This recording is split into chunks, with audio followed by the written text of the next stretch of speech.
మన తెలుగు సంస్కృతి ఛానల్కి స్వాగతం. ఈరోజు మనం ఈ వీడియోలో స్నేహం పాఠ్యాంశానికి సంబంధించి రెండవ భాగాన్ని చెప్పుకుందాం. మొదటి భాగంలో కృష్ణ కుచేలుల బాల్య స్నేహం గురించి తెలుసుకున్నాం కదా. ఇప్పుడు రెండో భాగంలో సత్పురుషుల స్నేహం గురించి తెలుసుకుందాం. చివరి పేరా నుంచి చూడండి. సత్పురుషుల స్నేహం. సత్పురుషులు అంటే ఎవరు అసలు? సత్ ప్లస్ పురుషులు. సత్పురుషులు అంటే ఉత్తములైనటువంటి పురుషులు అని అర్థం. ఉత్తమ పురుషులైనటువంటి వాళ్ళ స్నేహం ఎలా ఉంటుందనేది ఇప్పుడు తెలుసుకుందాం. సీతాపహరణంతో శ్రీరాముడు వికల మనస్కుడై ఉన్నాడు. సీతాపహరణం, సీత ప్లస్ అపహరణం. సీతాపహరణంతో అంటే సీతను అపహరించటంతో శ్రీరాముడు వికల మనస్కుడై ఉన్నట్ట. అంటే బాధతో కూడినటువంటి, దుఃఖంతో కూడినటువంటి మనస్కుడై ఉన్నాడు. సీతను అన్వేషిస్తూ ఋష్యమూక పర్వత ప్రాంతానికి రామలక్ష్మణులు చేరుకున్నారు. అన్వేషిస్తూ అంటే వెతుకుతూ, సీతాదేవిని వెతుక్కుంటూ ఈ రామలక్ష్మణులు ఇద్దరూ కూడా ఋష్యమూక పర్వత ప్రాంతానికి చేరుకున్నారట. ఇంతలో ఒక యతి వేషంలో హనుమ వచ్చాడు. యతి అంటే సన్యాసి వేషంలో హనుమంతుడు అక్కడికి వాళ్ళ దగ్గరికి వచ్చాడు. వచ్చి తనను సుగ్రీవుడు పంపాడు అంటూ ఇలా చెప్పాట. ఎవరు పంపితే వచ్చాడు? సుగ్రీవుడు అనే మా రాజు పంపగా నేను మీ దగ్గరికి వచ్చాను అని ఇలా చెప్తున్నట్ట. ఇది కందపద్యం. చూడండి. మీతో సఖ్యము చేయగా జ్రేతో గతినతడు వాంఛ చేయుచునుండెన్, నా తోడ వార్తనంపెను వే తెలియగ మిమ్ము చలిత వేషముతోడన్. అంటే మీతో సఖ్యము చేయగా, సఖ్యము అంటే స్నేహం, చెలిమి అని అర్థం. మీతో స్నేహం చేయటానికి జ్రేతో గతినతడు, చైతన్యంతో అతడు, అతడు అంటే ఇక్కడ ఎవరు? సుగ్రీవుడు. వాంఛ చేయుచునుండెన్. వాంఛ అంటే కోరిక. మీతో స్నేహం చెయ్యాలని అతడు, ఆ సుగ్రీవుడు చైతన్యంతో, జేతోగతి అంటే చైతన్యంతో, చైతన్యంతో కోరిక కోరుచున్నాడు. అంటే మీతో స్నేహం చేయాలని అనుకుంటున్నాడు. అది నాతోడ వార్త నంపెను, ఆ విషయం మీకు చెప్పమని నన్ను పంపించాడు. చలిత అంటే మోసపోయినటువంటి. ఇక్కడ ఎవరు మోసపోయింది? సుగ్రీవుడు మోసపోయాడు అనమాట. ఆ కథ తర్వాత చెప్పుకుందాం. మీతో స్నేహం చేయాలి అనే కోరిక నాకు ఉంది అని చెప్పి సుగ్రీవుడు నాతోటి అంటే హనుమతోటి, నాతోటి మీకు వార్తను పంపించాడు, త్వరగా తెలియచెప్పమని నన్ను పంపించాడు అని చెప్తున్నాడు హనుమ. ఓ రామచంద్ర ప్రభు, మా వానర రాజైన సుగ్రీవుడు మీతో స్నేహం చేయాలని ఆశిస్తున్నాడు అని చెప్పాట. ఇంకా ఏం చెప్తున్నాడు చూడండి. ఆటవెలది పద్యంలో ఇంకొక విషయం కూడా చెప్తున్నాడు. ఏమిటది? మీరు కలిసి మిత్రులౌటయ మాకు జక్షురస్తి భావచారితాధ్యమఖిల సృష్టి సారమైనది యొక్కండే యరయ సాధుజన సమాగమంబు. ఇక్కడ మీరు కలిసి మిత్రులౌటయ అంటే మీరు అంటే రామలక్ష్మణులు, సుగ్రీవుడు. మీరు కలిసి మిత్రులౌటయ స్నేహితులవటం మాకు అంటే చూసే వాళ్ళందరికీ కూడా చక్షురస్తి అంటే కళ్ళు చరితార్థమవుతాయి, సార్థకత చేకూరుతుంది మా కళ్ళకి. ఈ అఖిల సృష్టిలో అంటే ఈ సమస్తమైనటువంటి ఈ మొత్తం సృష్టిలో సారమైనది అంటే చాలా గొప్పది ఏదిట? ఒక్కండే, ఒక్కటే. ఈ సమస్త సృష్టిలో గొప్పది ఒక్కటే ఉంది. ఏమిటది? అరయ. అరయ అంటే ఆలోచించి చూస్తే సాధుజన సమాగమంబు. సాధుజనులు, సాధుజనులు అంటే ఎవరు? మంచివారు, ఉత్తములు అని అర్థం. సమాగమంబు అంటే కలయిక. మంచివారి కలయిక ఒక్కటే ఈ సమస్త సృష్టిలో గొప్పది అని చెప్తున్నాడు ఇక్కడ హనుమ. చూడండి, మీరు సుగ్రీవుడు కలిసి స్నేహితులైతే అది మాకు కళ్ళకు సార్థకతను చేకూరుస్తుంది. ఆలోచించి చూస్తే కనుక ఈ సృష్టిలో సారవంతమైనది ఏదైనా ఉన్నది అంటే అది సాధుజన సమాగమం ఒక్కటే అని హనుమ చెప్తున్నాడు. మహాపరాక్రమవంతులైన మీరు సర్వసమర్థుడైన మా వానరరాజు సుగ్రీవుడు స్నేహితులైతే మాకు సమస్త లోకానికి అధిక సంతోషంతో, ఎక్కువ సంతోషంతో పాటు లాభం చేకూర్చుతుంది, ప్రయోజనం కూడా కలుగుతుంది అని చెప్పి హనుమంతుడు సుగ్రీవునితో రామలక్ష్మణ సమాగమం ఏర్పాటు చేశాడు. సమాగమం అంటే ఏమిటి? రాముడు లక్ష్మణుడు సుగ్రీవునితో కలవటం కోసం ఏర్పాటు చేశాట. వారు అగ్నిసాక్షిగా మిత్రులై ఈ విధంగా ప్రతిజ్ఞ చేశారు. అగ్నిసాక్షిగా అంటే అగ్నిహోత్రాన్ని అక్కడ రగిలింపచేసి దాని మీద చేతులు పెట్టి అప్పుడు వీళ్ళు ప్రతిజ్ఞ చేశారట. ఏమని ప్రతిజ్ఞ చేశారు? ఇది మధ్య అక్కర పద్యం చూడండి. ఈ మేని లోపల ప్రాణమెన్నాళ్ళు లెసలారుచుండు, నీ మైత్రి అన్నాళ్ళు నాకు నిరుపాయ నిర్నిద్రమొప్పు. నీ మేని లోపల ప్రాణమెన్నాళ్ళు లెసలారుచుండు, నీ మైత్రి అన్నాళ్ళు నాకు నిరపాయ నిర్నిద్రమొప్పు. ఈ మేని లోపల అంటే ఈ శరీరం లోపల ప్రాణమెన్నాళ్ళు లెసలారుచుండు, ప్రాణం ఎన్ని రోజులైతే ప్రకాశిస్తూ ఉంటుందో అంటే ఎంతకాలం జీవించి ఉంటామో, నీ మైత్రి అన్నాళ్ళు నాకు నిరుపాయ నిర్నిద్రమొప్పు. నిరుపాయ అంటే అపాయాలు లేకుండా, అంటే కష్టాలు లేకుండా. నిర్నిద్రమొప్పు, నిర్నిద్రము అంటే ఏమిటి అర్థం?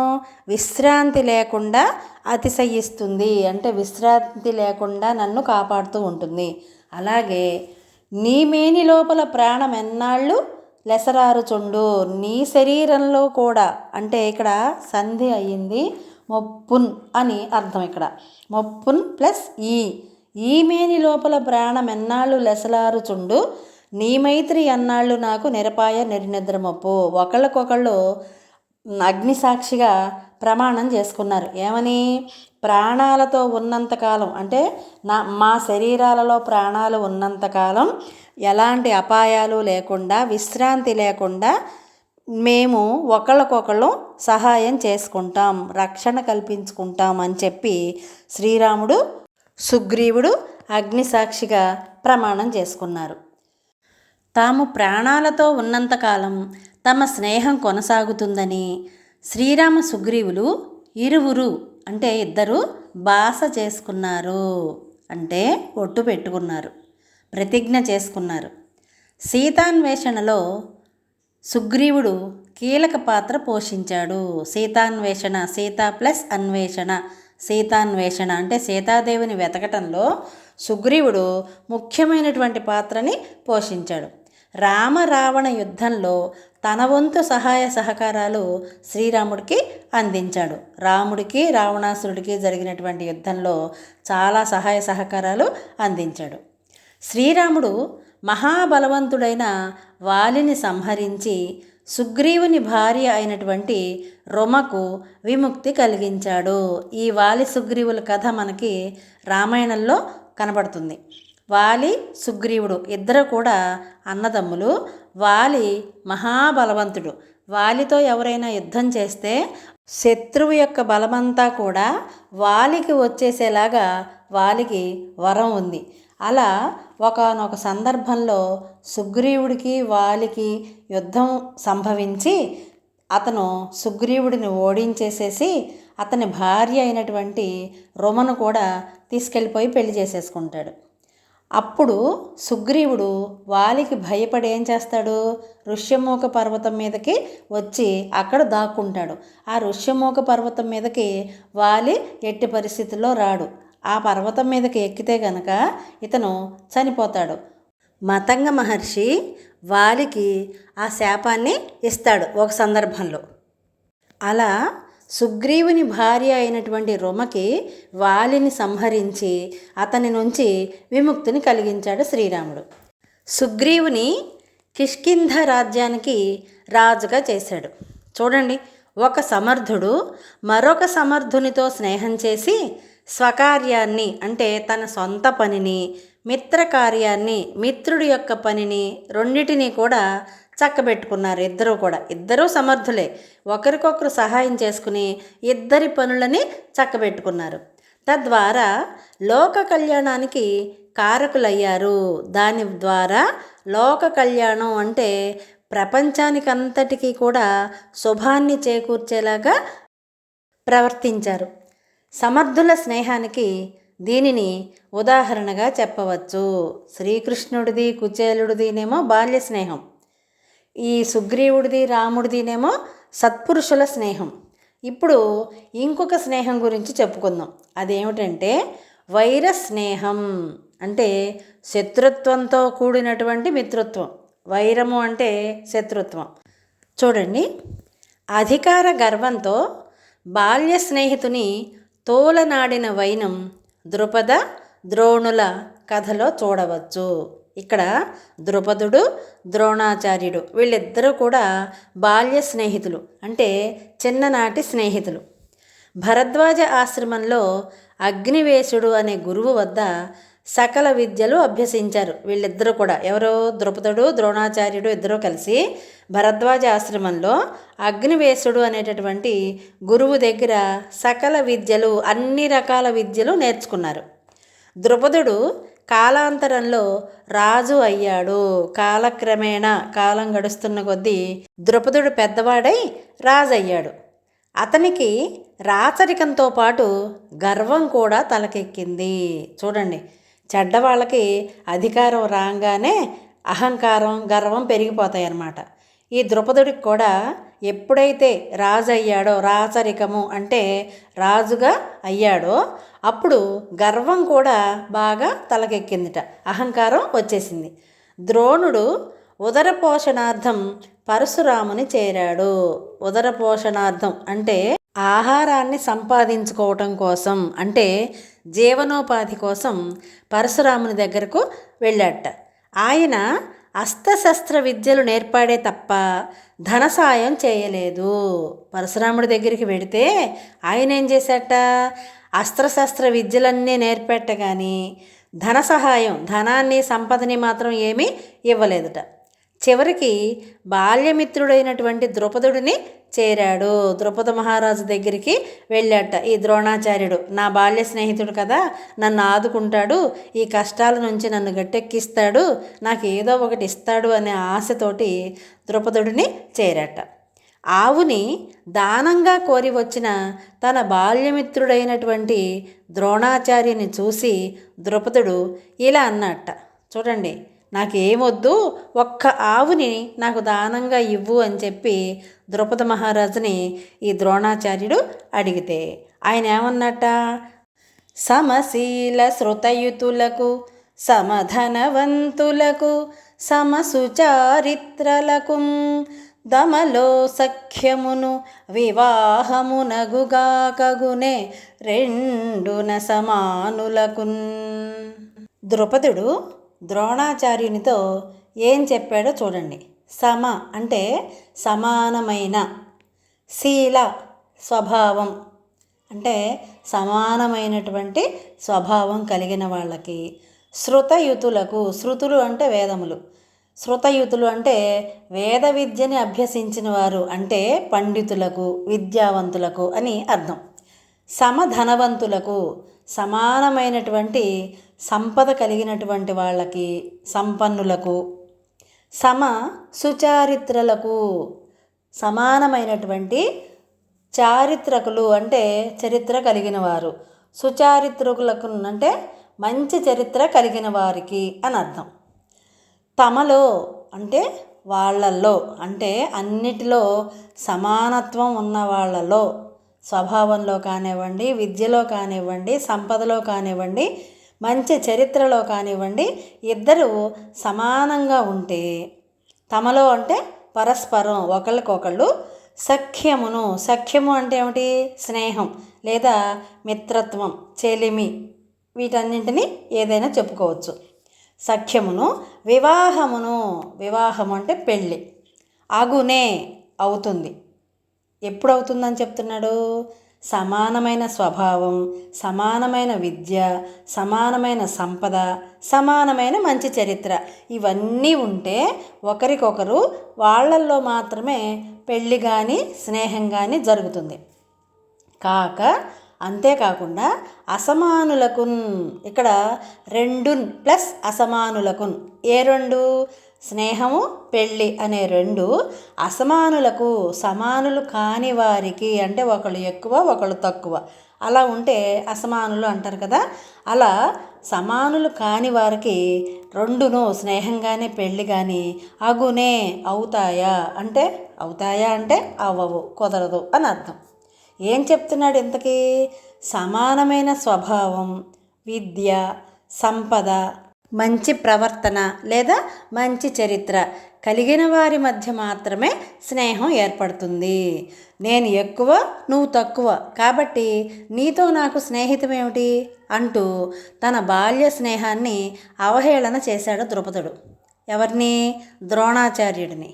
అంతేకాకుండా ధనమదంతో ఇలా అన్నట్ట. ఏమన్నాడో చూడండి. ఇది చెంపకమాల పద్యం. ధనపతితో దరిద్రునకు దత్వవిదుండగువాని తోడ మూర్ఘునకు బ్రశాంతు తోడగడు గ్రూరునకున్ రావణ సూరు తోడ భీరునకు వరూధి తోడ నవరూధికి సజ్జను తోడగష్ట దుర్జనునకు నెవ్విధంబునను సఖ్యముదా నొడగూడ నేర్చునే. చూడండి ద్రుపదుడు ద్రోణాచార్యునితోటి ఎలా మాట్లాడుతున్నాడో చూడండి. అంటే ధన సంపదలు బాగా వచ్చేసరికి అహంకారంతో కన్ను మిన్ను కానకుండా మాట్లాడుతున్నాడు. ఇక్కడ ధనపతితో అంటే ధనవంతుడితో, ధనపతి అంటే ఏమిటి? ధనానికి పతి అని అర్థం. అంటే ధనం బాగా ఉన్నవాడితో, దరిద్రునకు పేదవానికి, తత్వవిదుండు ప్లస్ అగువానితో అంటే తత్వవేత్తతోటి, తత్వమూర్తి అయినటువంటి తత్వవేత్త అయినటువంటి వాడితోటి, మూర్ఖునకున్ మూర్ఖుడికి, ప్రశాంతతోడ ప్రశాంతమైనటువంటి మనసుతో ఉండేవాడితోటి, కడు క్రూరునకున్ కడు అంటే చాలా ఎక్కువ, క్రూరుడు అంటే దుర్మార్గుడు, చాలా దుర్మార్గునికి, రావణ సూరుతోడ అంటే మహావీరునితోటి, భీరునకు భీరుడు అంటే పిరికివాడు, వరూధి తోడన్ వరూధి అంటే కవచము, వరూధి తోడన్ కవచము కలవానితో, అవరూధికి కవచం లేనివాడికి, సత్ ప్లస్ జను తోడన్ సజ్జనుడి తోడన్ అంటే మంచివాడితో, కడు దుర్జనునకు బాగా చెడ్డవానికి అంటే మంచివాడికి చెడ్డవాడికి, ఎవ్విధంబునన్ ఏ ప్లస్ విధంబునన్ ఎవ్విధమునను అంటే ఏ విధంగానైనా, సఖ్యము స్నేహము, తాన్ అది, వడగూడ కలుగుటకు నేర్చునే ప్రయత్నిస్తుందా. ఇక్కడ చూడండి అసలు ఏం చెప్తున్నాడో చూడండి. ధనవంతునితో దరిద్రునికి, జ్ఞానితో మూర్ఖునకు, శాంతంగా ఉండేవానితో క్రూరునికి, వీరునితో పిరికివానికి, కవచం కలవానికి కవచం లేనివానితో, మంచివానికి చెడువానితో ఎప్పటికీ స్నేహం కుదరదు అని చెప్పి ద్రుపదుడు ద్రోణాచార్యునితో చాలా కఠినంగా పరుషంగా పలికాడు. దానితో వారి స్నేహం చెదిరి అంటే స్నేహం కాస్త చెడిపోయింది, బద్ధ విరోధంగా మారింది. బాల్య స్నేహితుడు, చిన్ననాటి స్నేహితుడు, చదువుకునేటప్పుడు ఒకే చోట చదువుకున్నాం అనే ఇంగిత జ్ఞానం కూడా లేకుండా చాలా పరుషంగా మాట్లాడాడు. అవమాన భారంతో కృంగిపోయిన ద్రోణుడు స్నేహధర్మాన్ని పాటించని ద్రుపదుడిని బంధించి పట్టి తెచ్చిమ్మని తన శిష్యుడైనటువంటి అర్జునుణ్ణి గురుదక్షిణగా అడిగాడు. ఇక్కడ చూడండి, ద్రోణాచార్యుడు కౌరవులకి పాండవులకి విద్య నేర్పినటువంటి గురువు. అయినా అంతమందిలో అర్జునుడంటే ప్రత్యేకమైనటువంటి ప్రేమ అభిమానం ద్రోణాచార్యుడికి. ఎందుకని? ఒక శిష్యుడి మీద ప్రేమ, అభిమానం, గౌరవం, వాత్సల్యం గురువుకి ఎప్పుడు కలుగుతాయి? గురువు చెప్పిన మాటను వేదవాక్కులా ఎవరైతే భావిస్తారో వాళ్ళని, ఆ శిష్యుడిని గురువు పైకి లాక్కొస్తాడనమాట. అలా అర్జునుడంటే వల్లమానిన అభిమానం అనమాట ద్రోణాచార్యుడికి.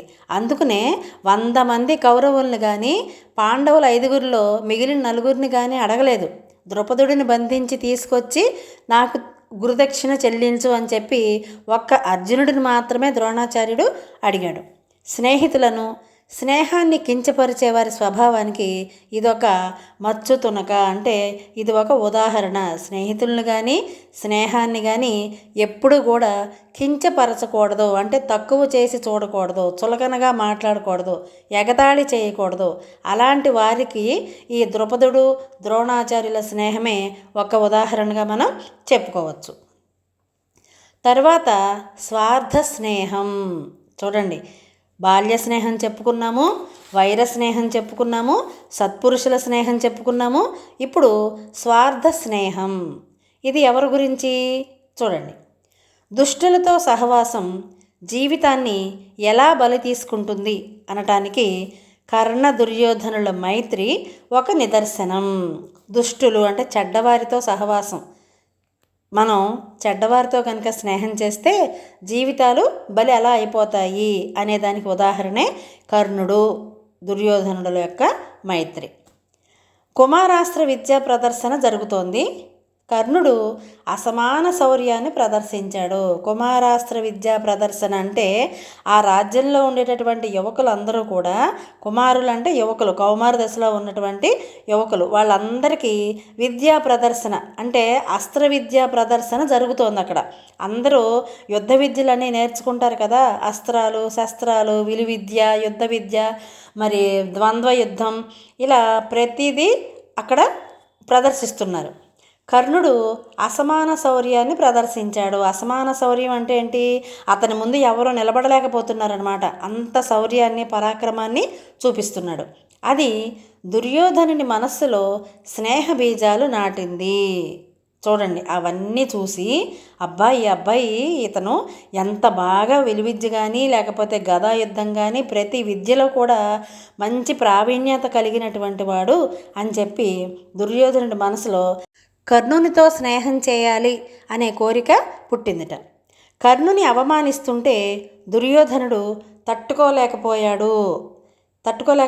కర్ణుని అవమానిస్తుంటే తన కుటిల బుద్ధిని ప్రదర్శించటానికి, తన పంతాన్ని నెగ్గించుకోవటానికి వీరుడైనటువంటి ఒక స్నేహితుడు దొరికాడు అని భావించి స్వార్థంతో ఏం చేశాడు? అప్పటికప్పుడు కర్ణుడిని అంగరాజ్యానికి రాజుగా ప్రకటించాడు. దానికి కృతజ్ఞతగా కర్ణుడు దుర్యోధనుడితో ఇలా అన్నట్ట. ఇది కంద పద్యం. చూడండి, బృహదబ్ధి మేఖలాఖిల మహీతల క్షత్రవర సమక్షమున మహామహిమాన్వితుగా నన్నును మహీసుగా జేసితతి సమర్థత వెలయన్. బృహదబ్ధి అంటే, బృహత్ అంటే పెద్దది, అబ్ధి అంటే సముద్రం, పెద్దదైన సముద్రాన్ని, మేఖల అంటే మొలనూలుగా గల, అంటే మొలతాడు కట్టుకుంటారు కదా, అలా మొలనూలుగా గల, అఖిల, అఖిల అంటే ఏంటి? సర్వము, సమస్తము, అనంతమైన అని అర్థం. మహీతల, మహి అంటే భూమి, మహీతల అంటే భూమండల, క్షత్రవర అంటే రాజశ్రేష్ఠుల, సమక్షమున ఎదురుగా అంటే వాళ్ళందరి సమక్షంలో వాళ్ళందరూ ఉండగా, నన్ను అంటే ఇక్కడ కర్ణుడిని, మహిమ ప్లస్ అన్వితునిగా, మహిమాన్వితునిగా, గొప్పవానిగా, అతి అంటే గొప్పగా, సమర్థత సామర్థ్యాన్ని, వెలయన్ అంటే ప్రకాశించగా, మహీ ప్లస్ ఈసుగాన్ మహీసుగాన్ రాజుగా, చేశావు అని కర్ణుడు దుర్యోధనుడి పట్ల కృతజ్ఞతాభావంతో చెప్పాడు. ఏం చెప్పాడంటే, సమస్త భూమండలంలోని రాజుల సమక్షంలో నన్నెంతో గౌరవించి రాజుగా చేశావు. దీనికి ప్రతిగా అంటే నువ్వు నన్ను రాజుగా చేసావు కదా, దానికి తిరిగి నేను నీకు ఏమి చేయాలి అని చెప్పి కర్ణుడు దుర్యోధనుణ్ణి అడిగాడు. అప్పుడు దుర్యోధనుడు కలకాలం నీ స్నేహం నాకు కావాలి అని చెప్పాడు. ఇచ్చిన మాటకు కట్టుబడి అంతరాత్మ హెచ్చరిస్తున్నప్పటికీ కర్ణుడు దుర్యోధనునితో చెలిమి చేశాడు. చూడండి, దుర్యోధనుడు దుష్ట స్వభావం కలిగినటువంటి వాడు. అయినా సరే ఇతను కృతజ్ఞతతోటి నేనేం చెయ్యాలని అడిగితే కలకాలం అంటే ఎల్లప్పుడూ నేను బ్రతికున్నంత వరకు నీ స్నేహం నాకు కావాలి అని చెప్పాడు. అక్కడ కర్ణుడి మీద ఉన్నటువంటి ప్రేమ కాదు. ఎందుకని? శత్రువుల్ని ఎదిరించటం కోసం. అంటే పాండవులంటే అసూయ, ఈర్ష్య, ద్వేషాలతో దుర్యోధనుడు రగిలిపోతూ ఉంటాడు కదా. ఎప్పుడైనా సమయం వస్తే, యుద్ధం వస్తే వాళ్ళతో పోరాడటానికి ఈ వీరుడు నా పక్కనుంటే నాకు పనికొస్తాడు అనేటటువంటి స్వార్థంతో, కుటిల బుద్ధితోటి కర్ణుడితో స్నేహాన్ని కోరుకుంటున్నాడు దుర్యోధనుడు. దుష్ట చతుష్టయంలో ఆ స్నేహితులు ప్రధాన పాత్ర వహించారు. దుష్ట చతుష్టయం అంటే నలుగురు దుష్టులు అని అర్థం. ఇక్కడ ఎవరా నలుగురు? దుర్యోధనుడు, దుశ్శాసనుడు, కర్ణుడు, శకుని.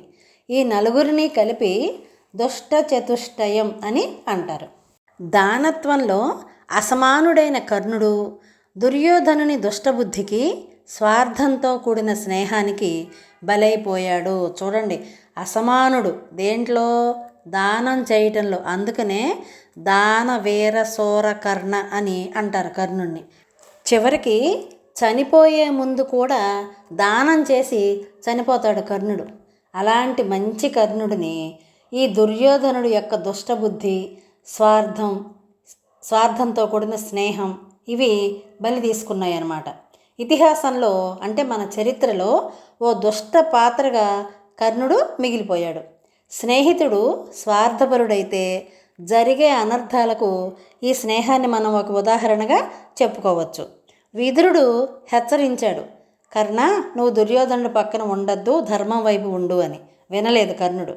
కుంతి ప్రాధేయపడింది. కుంతి కర్ణుడికి తల్లి. దూర్వాస మహాముని ఇచ్చినటువంటి మంత్రం కారణంగా సూర్యుడి వల్ల కర్ణుడిని ప్రథమ సంతానంగా పొందుతుంది కుంతి. అలాంటి కుంతి, తల్లి అయినటువంటి కుంతి ప్రాధేయపడినా సరే కర్ణుడు మనసు మార్చుకోడు. కృష్ణుడు మందలిస్తాడు సున్నితంగా. అయినా సరే స్నేహం ముసుగులో దుర్యోధనుడు పన్నినటువంటి విషవలయంలో చిక్కుకుపోయి బయటికి రాలేకపోతాడు ఈ కర్ణుడు. అలా కర్ణుడి యొక్క జీవితం ఎటూ కాకుండా చరిత్రలో ఒక దుష్ట పాత్రగా మిగిలిపోయింది.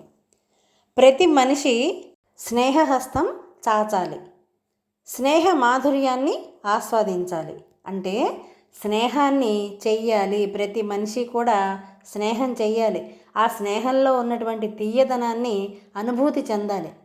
ఆ స్నేహం వ్యక్తి శ్రేయస్సుకే కాకుండా సమాజ హితాన్ని కోరుకున్నదై ఉండాలి. అంటే ఒక మనిషికి మాత్రమే ఉపయోగపడేలాగా ఉండకూడదు, సమాజం మొత్తానికి మేలు చేసేలాగా ఆ స్నేహం ఉండాలి. ఇదే విషయాన్ని తెలియచేస్తూ తెనాలి అన్నయ్య కవి రచించినటువంటి సుదక్షిణా పరిణయంలో నుంచి ఒక మంచి పద్యం మనకి ఇక్కడ ఇచ్చారు. ఇది శేష పద్యం.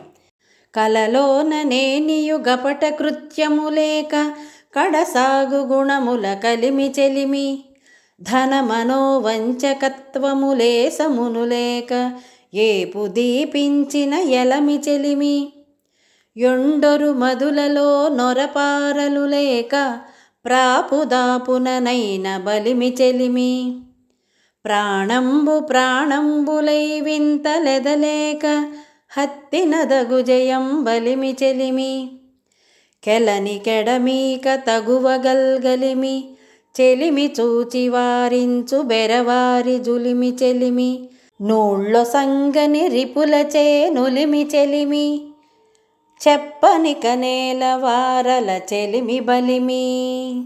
ఎంత చక్కగా చెప్పాడో చూడండి ఈ పద్యాన్ని. కలలోనన్ కపట కృత్యము లేక అంటే కలలో కూడా కపటము అంటే మోసం అనే పని లేకుండా కడసాగు గుణముల కలిమి చెలిమి. కడసాగు అంటే చివరిదాకా బ్రతికున్నంత వరకు ఉండేటటువంటి మంచి గుణాల మేలి కలయిక స్నేహం. ధన మనోవంచకత్వము లేసమును లేక. ధన అంటే ధనం కోసం, డబ్బు కోసం.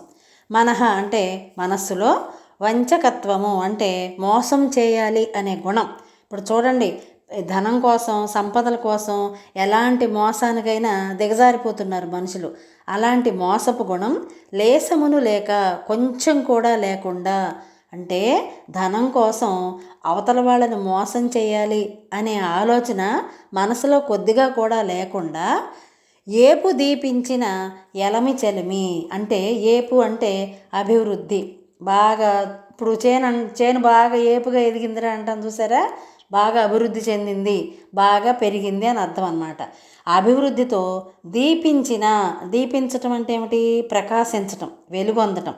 అలాంటి అభివృద్ధితో ప్రకాశించినటువంటి ఎలమి చెలిమి. ఎలమి అంటే ఇష్టం. అభివృద్ధితో ప్రకాశించినటువంటి ఇష్టమే స్నేహం. ఒండొరు అంటే పరస్పరం, ఒకరికి ఒకళ్ళు అని అర్థం. మధులలోన్ అంటే మనసులలో. వరపారలు అంటే అరమరికలు, దాపరికాలు లేకుండా.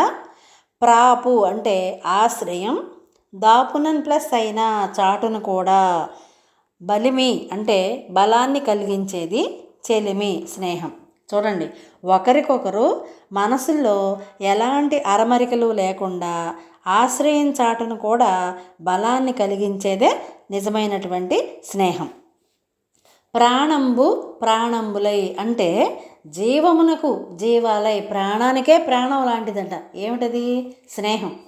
వింతలు ఆశ్చర్యాలు ఎదలేక, అంటే ఎలాంటి ఆశ్చర్యాలు మనసుల్లో లేకుండా ఉన్నటువంటి. హత్తిన చేరిన, తగు అంటే తగినటువంటి, జయం అంటే విజయం యొక్క బలిమి చెలిమి. విజయం యొక్క బలమే స్నేహం. కెలనికి మరొక పార్శ్వానికి, అంటే పార్శ్వము అంటే ఏంటి? ఒక ప్రక్క. మనిషికి ఒక ప్రక్క కాకుండా ఇంకో ప్రక్క చూడాలి అంటారు. లేకపోతే నాణానికి ఒకవైపు చూడొద్దు, రెండో వైపు కూడా చూడాలి అని అంటారు. అంటే మనం ఎవరినైనా పరిశీలనగా చూసినప్పుడు అన్ని రకాలుగా, అన్ని కోణాలలో వాళ్ళని చూడాలి. ఒకవైపే చూసేసి ఆహా వీళ్ళు మంచివాళ్ళు అని అనుకోవటానికి ప్రస్తుత పరిస్థితుల్లో అవకాశం లేదు. అలాగే ఇక్కడ ఏం చెప్తున్నాడు?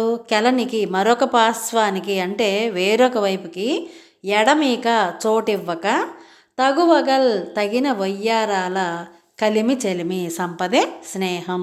అంటే చూడండి, వేరే దేనికి కూడా అవకాశం లేకుండా వయ్యారాల సంపదే ఈ స్నేహంట. పెరవారి జులిమి అంటే ఇతరుల యొక్క దౌర్జన్యం చూసి కని, చెలిమి స్నేహం వారించును, నివారిస్తుంది. మన స్నేహితుల మీద ఎవరైనా దౌర్జన్యం చేస్తున్నారనుకోండి, మనం ఏం చేస్తాం? ఊరుకుంటామా? వెళ్ళి వాళ్ళ పక్కన నిలబడి వాళ్ళ వైపు మాట్లాడతాం. అలాగే ఈ స్నేహం కూడా ఇతరుల యొక్క దౌర్జన్యాన్ని నివారిస్తుంది. నివారించడం అంటే పోగొట్టడం. నూళ్ళు ప్లస్ వసంగని, నూళ్ళొసంగని. నూళ్ళు అంటే ఇక్కడ నూలు దారాలు అనమాట. నూలు దారాలు కూడా ఇవ్వనటువంటి రిపులు అంటే శత్రువులు, రిపుల చేత అంటే శత్రువుల చేత. నులిమి చెలిమి పెళ్ళగించేది స్నేహం. అంటే ఏంటి ఇక్కడ అర్థం? దారాలు కూడా ఇవ్వనటువంటి శత్రువుల చేతలను, అంటే వాళ్ళు చేసే అపకారాలను, కీడులను కూడా పెళ్ళగించేస్తుందంట మంచి స్నేహం. అన్నయ్య కవి ఏం చెప్తున్నారంటే, కలలో కూడా ఎటువంటి మోసం తలపెట్టకుండా చిట్ట చివరిదాకా పయనించే మంచి గుణాల మేలి కలయికే స్నేహం. మిత్రుని కోసం ధనాన్ని వదులుకోవడానికి, కోరికలను అదుపులో ఉంచుకోవటానికి కొంచెమైనా సందేహం చూపనిదే నిజమైన స్నేహం. ఇద్దరి మనస్సులో ఎటువంటి అరమరికలు లేకుండా అభిమానాన్ని పెంచే బలమైన ఆయుధమే స్నేహం. ప్రాణానికి ప్రాణమై కొద్దిపాటి ఎడబాటు కూడా లేకుండా హృదయానికి హత్తుకునే ఆత్మీయ భావనే స్నేహం. ఇలాంటి స్నేహం పంచడానికి, పొందడానికి ప్రతి ఒక్కరం ప్రయత్నించాలి. చూడండి ఎంత బాగా చెప్పాడో. అరమరికలు ఉండకూడదు, ఒకళ్ళ మీద ఒకళ్ళకి అభిమానం ఉండాలి. ఎవరైనా మన జోలికి వస్తే మనం మన స్నేహితునికి అండగా నిలబడాలి. ఆత్మీయ భావాన్ని పెంపొందించుకోవాలి. దేన్నైనా వదులుకోవడానికి సిద్ధపడాలి. ధనాన్ని కానీ, కోరికలను కానీ అదుపులో ఉంచుకోవాలి స్నేహం కోసం. ప్రాణానికి ప్రాణంగా ఉండాలి. ఎడబాటు తట్టుకోలేనంతగా ఆత్మీయంగా ఉండాలి. ఇలాంటి స్నేహాన్ని పంచటానికి పొందడానికి కూడా ప్రతి ఒక్కరం కూడా ప్రయత్నం చేయాలి. ఇతరులకు అవకాశం ఇవ్వకుండా తమ మధ్య ఉన్న తగవులు నివారించే శక్తి కలదే చెలిమి అంటే స్నేహం. ఇతరులకి అవకాశం ఇవ్వకూడదు. మన స్నేహితుల మధ్యలో ఏదైనా చిన్న చిన్న తగాదాలు వచ్చినాయనుకోండి, కూర్చుని మాట్లాడుకుని వాటిల్ని ఆ స్నేహితులు ఇద్దరే పరిష్కరించుకోవాలి. లేదంటే మూడో వ్యక్తికి కనుక అవకాశం ఇస్తే ఆ ఉన్న స్నేహాన్ని కూడా చెడగొట్టేసేసి ఇద్దరిని విడదీసేస్తారు. ప్రస్తుత సమాజం అలాగే ఉంది. డివైడ్ అండ్ రూలింగ్ పాలసీ అంటారు కదా బ్రిటిషర్స్ది. ఏంటది? విభజించు పాలించు. ఎవరైనా ఇద్దరు కలిసి ఉంటే అస్సలు తట్టుకోలేరు కొంతమంది. అందుకనే వేరే వాళ్ళని స్నేహితుల మధ్యలోకి రానివ్వకూడదు. శత్రువులను నశింపచేసే అజేయ శక్తి స్నేహం. అజేయ శక్తి అంటే ఇతరులు జయించటానికి వీలు పడనిది స్నేహం. కాబట్టి స్నేహితుని ఎంపిక చేసుకోవటంలోనే జాగరూకులై ఉండాలి. అంటే జాగ్రత్తగా ఆలోచించి మన స్నేహితుల్ని మనం ఎంచుకోవాలి. విజ్ఞత ప్రదర్శించాలి. విజ్ఞత అంటే ఏది మంచి ఏది చెడు, ఎవరు మంచివాళ్ళు ఎవరు చెడ్డవాళ్ళు అనే వాటిని మనం విచక్షణ జ్ఞానంతో చూసి అప్పుడు మనం స్నేహితుల్ని ఎంచుకోవాలి. విజ్ఞతతో నడుచుకోవాలి. సన్మార్గం వైపు నడిపించగలరని నమ్మిన వారితోనే స్నేహాన్ని పెంచుకోవాలి. సన్మార్గం వైపు చూడండి, ఇప్పుడు కర్ణుడు అధర్మం వైపు దుర్మార్గుడైనటువంటి దుర్యోధనుడి వైపు ఉండి చరిత్రలో ఒక దుష్టపాత్రగా నిలిచిపోయాడు. కానీ మనం ఏం చేయాలి? దాన్ని చూసి ఓహో మనం ఇలా ఉండకూడదు అని చెప్పి ఎవరైతే మనల్ని మంచి మార్గం వైపు అంటే సన్మార్గం వైపు నడిపించగలరు, వీళ్ళతో మనకి ఎలాంటి హాని ఉండదు అని నమ్మిన వారితో మాత్రమే స్నేహం పెంచుకోవాలి. మైత్రి మాధుర్యాన్ని పంచుకోవాలి. స్నేహంలో ఉండేటటువంటి మాధుర్యాన్ని అంటే తీయదనాన్ని మనం పంచుకోవాలి. సుఖమయ జీవితాన్ని కొనసాగించాలి. మన జీవితాన్ని సుఖంగా కొనసాగేలాగా చూసుకోవాలి. అది మన స్నేహితులు మంచివాళ్ళైనప్పుడు మాత్రమే సాధ్యపడుతుంది. తద్వారా వ్యక్తి అభివృద్ధితో పాటు సమాజాభివృద్ధి కూడా జరుగుతుంది. చూడండి, మంచి స్నేహితుల్ని మనం ఎంచుకోవటం వల్ల ఆ వ్యక్తి ప్రయోజనం పొందటం, అభివృద్ధి చెందటంతో పాటు సమాజాభివృద్ధి కూడా జరుగుతుంది. సమాజ ప్లస్ అభివృద్ధి, సమాజాభివృద్ధి, సమాజం కూడా అభివృద్ధి చెందుతుంది. అందుకనే స్నేహితుల్ని మంచిగా ఎంచుకోవాలి. ఒకవేళ మనం స్నేహం చేసిన తర్వాత కొంతకాలానికి వాళ్ళు మంచివాళ్ళు కాదు అని తెలిస్తే వెంటనే ఆ స్నేహాన్ని వదిలేసేయడం ఉత్తమమైనటువంటి పద్ధతి. చూసారా, ఈ పాఠంలో 4 రకాల స్నేహాల గురించి మనం తెలుసుకున్నాం. కృష్ణుడు కుచేలుడు వీళ్ళిద్దరిది బాల్య స్నేహం. అలాగే శ్రీరాముడు సుగ్రీవుడు వీళ్ళిద్దరిది సత్పురుషుల స్నేహం. తర్వాత ద్రౌపదుడు ద్రోణాచార్యుడు వీళ్ళిద్దరిది వైర స్నేహం. దుర్యోధనుడు కర్ణుడు వీళ్ళిద్దరిది స్వార్థంతో కూడినటువంటి స్నేహం. మరి ఏ స్నేహం మంచిదో, ఎలాంటి స్నేహితుల్ని ఎంచుకోవాలో మీరే ఆలోచించుకుని నిర్ణయం తీసుకోండి. విన్నారు కదా పాఠం? అర్థమైందా? మరి ఇలాంటి మరిన్ని వీడియోల కోసం చూస్తూనే ఉండండి మన తెలుగు సంస్కృతి ఛానల్. జై హింద్, జై భారత్.